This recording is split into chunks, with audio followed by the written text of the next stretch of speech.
Jadi sebelumnya gue udah sempet nih membuat PC rakitan Asus BTF menggunakan motherboard B760 dan juga GPU RTX 4070 Super. Nah di sini sekarang Asus ngeluarin lagi line up BTF mereka, tapi sekarang dia jauh lebih high end. Karena di sini ada motherboard Z790 dan juga GPU RTX 4070 Ti Super. Dan ini bisa dibilang nih salah satu GPU tanpa power pin terkencang saat ini. Kok bisa nih? Oke, sedikit refresh aja nih mengenai Asus BTF. Nah, BTF ini memiliki kepanjangan dari Back to Future yang merupakan proyek dari Asus untuk memindahkan konektor motherboard yang biasanya kita lihat tuh ada di depan motherboardnya, tapi sekarang tuh dipindah ke bagian belakang. Nah, ini tujuannya apa? Tentu tujuannya supaya PC-nya itu kelihatan lebih rapi dari kabel kalau kita lihat nih dari depan. Karena kabel-kabelnya kan udah dicolok-colok semua ke bagian belakang. Terutama untuk sebagian orang sih bakal suka banget ya PC rakitan seperti ini. Kelihatan lebih clean dan juga rapi dari kabel. Dan juga ini kan memberikan nuansa baru nih untuk PC rakitan. Nah, selain tujuan tersebut di sini Asus juga bertujuan nih untuk membuat sebuah ekosistem dari BTF ini. Karena kalau kita lihat nih di websitenya Asus itu tuh banyak tuh brand-brand casing dari third party yang bisa mensupport motherboard dan GPU dari BTF. Salah satu contohnya sebelumnya gue pernah rakit nih project Asus BTF yang di situ tuh menggunakan motherboard TUF Gaming B760M dan juga RTX 4070 Super. Tapi casingnya itu casing non Asus. Ya selengkapnya kalian bisa lihat lah rakitan tersebut di video gue sebelumnya. Nah sebelumnya itu kan B760M, nah sekarang udah Z790 dan juga ada GPU-nya nih si RTX 4070 Ti Super. Ibarat abis tes ombak di segmen yang lebih terjangkau, sekarang Asus mau step up ke segmen yang lebih high end lagi. Oke deh, kita bahas satu-satu aja dulu kali ya. Dimulai dari motherboardnya dulu nih, yaitu adalah TUF Gaming Z790 BTF Wi-Fi.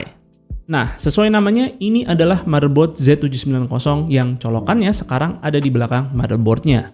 Dan karena ini motherboard ATX, jadi colokannya tuh lebih banyak nih dibanding B760 kemarin yang memang merupakan motherboard micro ATX. Nah, tapi kali ini di Z790 Asus juga mencoba sesuatu yang beda, yang mana sekarang nih ada colokan khusus bernama Advanced BTF. Nah, ini merupakan GPU high power slot, sehingga si 4070 Ti Super tuh nggak perlu lagi power pin. Dan ini tuh posisinya memang terpisah dari slot PCIe biasa yang pada umumnya kita temukan. Ya sebetulnya sih power pin itu masih ada, cuman memang dipindah aja ke motherboard ini dan diletakkan di bagian belakang.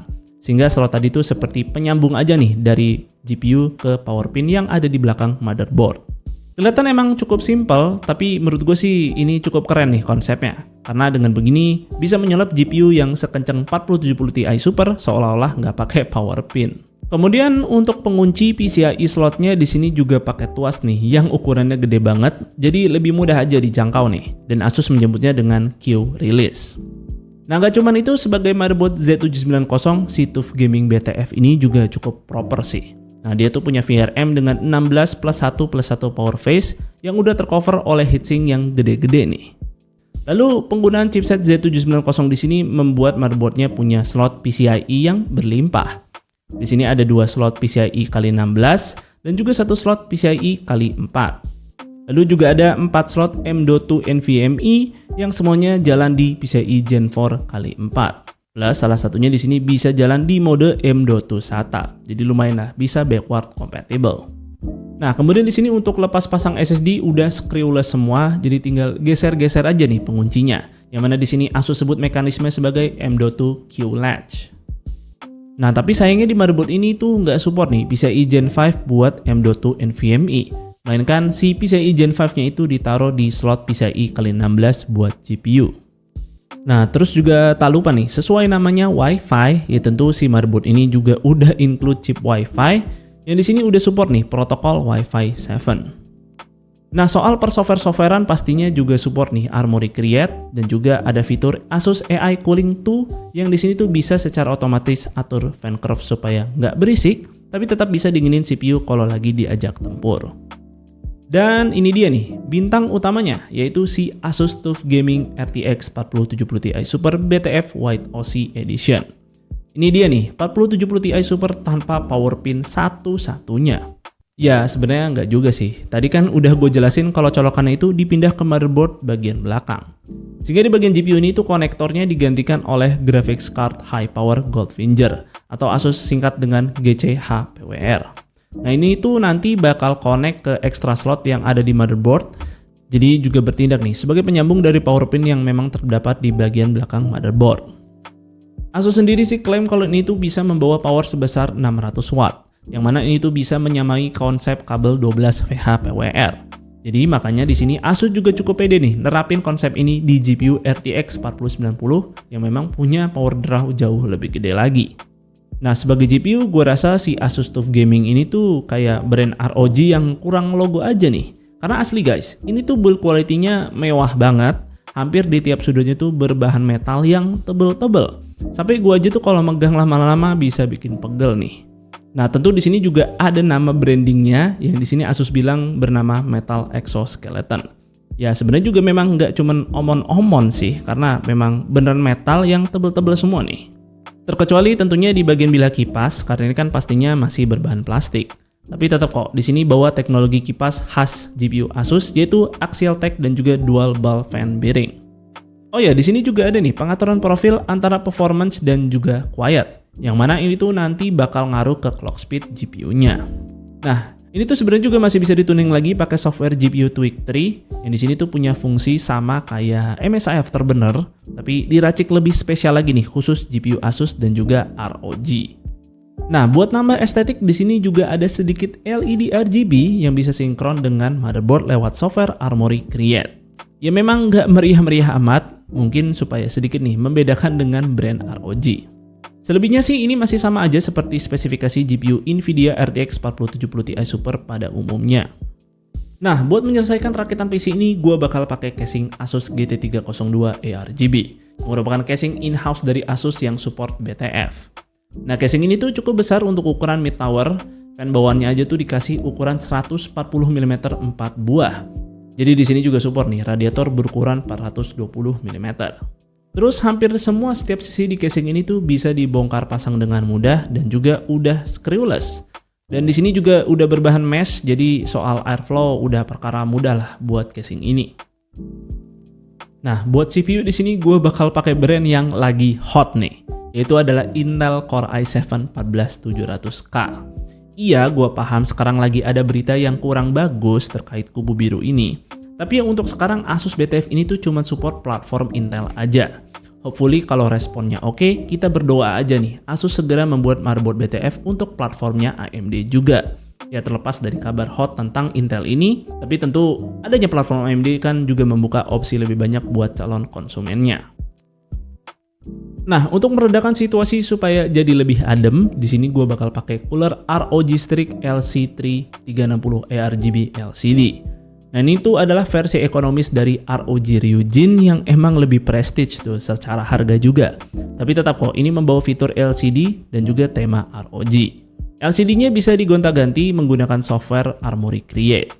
Nah, buat PSU di sini gue bakal pakai yang pasti-pasti aja nih, yaitu adalah TUF Gaming 850 watt yang udah ATX 3.0 lengkap juga dengan kabel 12 VH PWR. Karena tadi kita lihat kalau GPU-nya tuh tetap butuh colokan ini supaya ya bisa jalan. Nah, secara guideline dari Asus juga 850 watt ini sudah memenuhi rekomendasi nih untuk kombinasi Core i7 plus GPU RTX 4070 Ti Super. Dan terakhir untuk melengkapi semuanya, gue akan pakai RAM DDR5 dari Zadak yang warna putih nih. Dan di sini juga ada aksen-aksen metal yang kalau dilihat-lihat sih ternyata sangat matching nih dengan motherboard TUF Gaming-nya. RAM-nya sendiri sih juga udah support Intel XMP maupun AMD Expo.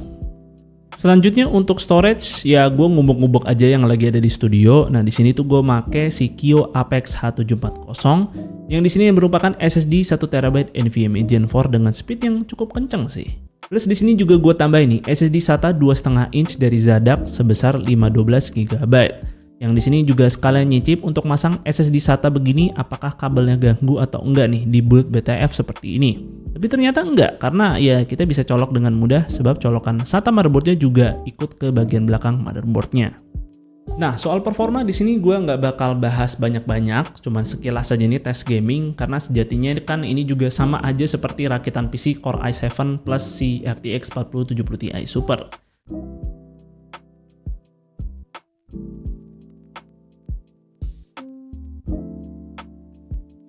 Nah, di sini gue akan bahas lebih lengkap mengenai kelebihan yang kita dapatkan dari si rakitan PC Asus BTF ini. Nah, yang pertama tentunya membuat PC-nya jadi jauh lebih clean dari kabel. Ya karena kalau kita lihat nih di bagian depan tentunya kan udah nggak ada lagi nih perkabelan karena udah dipindah ke bagian belakang semua. Paling cuma nyisa selang dari liquid cooler dan juga colokan untuk si liquid coolernya. Terus juga tergantung dari casing yang digunakan dan juga kemampuan kabel manajemen. Ya gue pribadi sih nggak mengaku nih kalau gue jago kabel manajemen. Harusnya kalian lebih jago dari gue yang harusnya sih bisa lebih rapi nih kabel-kabelnya. Tapi gue rasa yang gue lakukan asal-asalan aja cuma nyelip-nyelipin ke bagian pinggir. Di casing GT302 ini sih cukup oke juga sih kabel manajemennya. Kemudian kelebihan kedua di sini tentunya adalah soal estetika, yang mana di sini sekarang karena kelihatan lebih clean. Nah, kita tuh bisa lebih memperhatikan lagi detail-detail kecil yang diberikan oleh motherboard dan juga GPU. Karena mungkin sebelumnya tuh ketutupan sama kabel-kabel yang semerawut yang ada di rakitan PC pada umumnya. Yang ketiga di sini tentunya adalah bisa membangun ekosistem baru untuk rakitan PC. Nah, walau BTF ini tuh hanya eksklusif untuk motherboard Asus dan juga GPU dari Asus aja, tapi tentu untuk casing di sini tuh dibebaskan nih untuk brand dari mana aja. Selengkapnya sih kalian bisa cek web officialnya Asus, di situ tuh dijelaskan casing apa aja yang sudah support project Asus BTF ini. Salah satunya gue pribadi udah sempet nih membuat rakitan PC menggunakan Asus BTF ini, tapi casingnya tuh dari pihak ketiga. Dan kalau kita juga lihat nih di marketplace, gue sempat nemuin juga casing yang support Asus BTF ini dengan harga cuma 500 ribuan aja. Jadi gue rasa sih kedepannya mungkin ekosistemnya akan berkembang dan bisa menjangkau orang-orang kere-hore dan jauh lebih mainstream lagi karena kan udah ada motherboard B760M selain si Z790 ini. Nah, tapi terlepas dari semua hal tersebut, di sini mungkin ada satu hal nih yang bisa membuat kalian mungkin mempertimbangkan lagi untuk rakit PC seperti ini. Terutama untuk GPU-nya, di sini kan tadi kita lihat dia tuh nggak lagi pakai power pin, melainkan digantikan oleh slot GC HPWR. Nah, slot ini tuh cuman eksklusif support di motherboard Z790 milik Asus saja untuk TUF Gaming dan juga ROG. Misalkan aja motherboard kalian tuh lagi mengalami kendala, ya tentunya GPU-nya bakal ikutan juga nggak bisa digunakan. Karena slot itu hanya bisa dipasangkan pada motherboard ini aja dan nggak bisa dipaksakan masang pada motherboard lain, apalagi selain Asus. Jadi tentu hal tersebut bisa menjadi pertimbangan ulang, cuman untungnya sih sebaliknya jika GPU-nya yang sedang mengalami kendala, nah motherboard dari BTF ini tuh untungnya sih masih bisa dipasangkan dengan GPU non BTF, yang di sini tuh udah gua tes menggunakan RTX 4070 Super, ya itu pasangnya sama-sama aja sih kayak motherboard pada umumnya. Terus terakhir di sini menyangkut soal harga, untuk motherboard si Z790 TUF Gaming BTF ini tuh dihargai 6 juta. Yang mana sih untuk harganya ini tuh nggak beda jauh nih sama motherboard Z790 Asus yang non BTF. Untuk GPU-nya sendiri sih di sini dihargai 18 juta, yang mana di sini terlihat cukup jauh lebih mahal dibandingkan RTX 4070 Ti Super non BTF dari Asus. Ya mungkin aja di sini karena pembuatan board dengan colokan GC HPWR itu memerlukan R&D yang cukup serius sehingga ya GPU ini dibanderol sedikit lebih mahal. Tapi ya again di sini ini adalah opsi yang baru dan tentunya untuk menikmati hal-hal yang gak umum seperti ini akan memiliki extra cost tersendiri. Tapi ya gue rasa sih nantinya akan ada orang-orang yang tetap suka dengan rakitan PC BTF ini karena gue lihat sih memang ini memberikan sesuatu yang beda dari rakitan PC biasa karena kelihatan lebih clean dan juga keren aja gitu bisa pamer GPU tanpa power pin.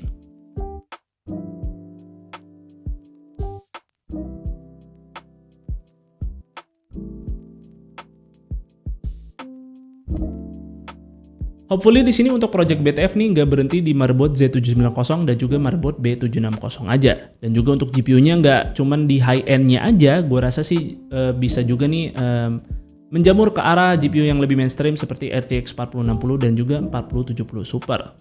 Dan hopefully juga di sini Asus bersedia ya untuk menyiapkan platformnya AMD baik untuk motherboard dan juga GPU Radeon. Karena ya tentu semakin banyak opsi, ya project BTF ini nantinya akan jadi lebih terjangkau dan mungkin ini jadi sesuatu yang baru untuk rakitan PC di masa depan. Dan mungkin segitu aja sih untuk videonya kali ini, semoga video ini bermanfaat buat kalian. Jika kalian berkenan like dan share video ini dan jangan lupa subscribe channel Suka IT jika kalian nggak mau ketinggalan kontennya. Dan jangan lupa juga follow Suka IT di Instagram dengan nama @suka_it. Gue Fadil dari Suka IT pamit undur diri, see you on the next video.